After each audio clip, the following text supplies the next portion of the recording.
Jauh-jauh hari kita sudah mengatakan apa yang terjadi kalau Kamala Harris menjadi Presiden Amerika. Sekarang terbukti secara administratif Kamala Harris adalah Commander-in-Chief di Amerika. Memang banyak yang tidak peduli dengan apa yang terjadi di luar negeri, namun hanya mengingatkan bahwa menjadi pemimpin sebuah negara, Anda bukan hanya harus mengenal peta perpolitikan dunia atau geopolitik, namun juga harus mempunyai sumber terpercaya yang bisa menganalisa data jadi informasi yang bisa membuat Anda membuat keputusan yang selalu tepat. Bosman, untuk hal beginian cukup lengkap pasukannya dan data-datanya valid. Karena tahu dari jauh-jauh hari bahwa Biden ini tidak akan lama menjabat, maka strategi politik luar negeri kita harus sudah punya grand plan-nya, di mana hal ini akan membuat Indonesia akan menjadi negara superpower kalau mengerti situasi lawan kita dan teman kita. Sayang ya, yang menjabat saat ini nggak punya informasi atau data untuk menjadi bekal knowledge sebagai senjata pejabat tertinggi membuat keputusan. Kita lanjut. Di Amerika, Trump dan timnya kembali menguat pengaruhnya. Diperkirakan di tahun 2022 nanti dalam pemilihan awal, agaknya Partai Republik akan menyapu bersih Partai Demokrat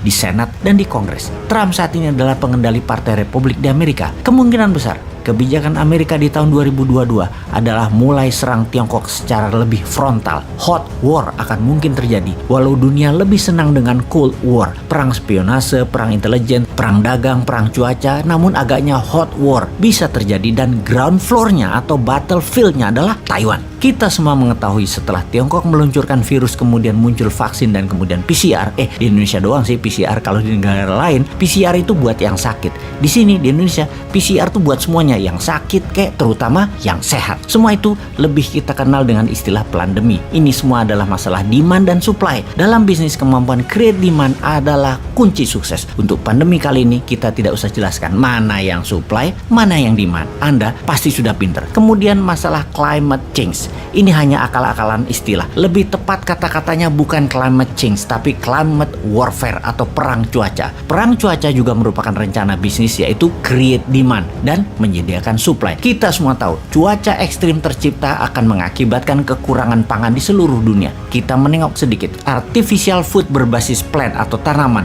dan bioengineering food, pemilik terbesarnya adalah Bill Gates. Beyond Meat misalnya, artificial daging, Bill Gates punya saham besar di sana. Lahannya luas miliknya di berbagai belahan dunia sudah dia kuasai, termasuk bahkan temannya 1 tahun terakhir ini, Jack Ma, sering terlihat di Eropa mempelajari plant-based food ini atas perintah pemerintah Tiongkok tentunya. Sebaiknya pejabat Indonesia paham begini-beginian agar nggak kagetan atas apa yang akan terjadi ke depannya. Di sisi Tiongkok sekarang, Xi Jinping lagi pusing 7 keliling pastinya karena skandal keuangan properti Evergrande minus 700 triliun yang secara sistemik akan menghancurkan keuangan nasional Tiongkok. Harga sayuran saat ini melambung tinggi di pasar-pasar di dalam negeri dalam 3 bulan terakhir karena bahan makanan Tiongkok banyak mengandalkan impor, sementara banyak negara menutup impor untuk Tiongkok. Kebutuhan energi yang meningkat, harga BBM dinaikkan oleh Saudi dan Rusia menjadikan Tiongkok krisis energi. Hanya di kota-kota besar yang terlihat ada listrik, namun di kota-kota lain gas, BBM, dan listrik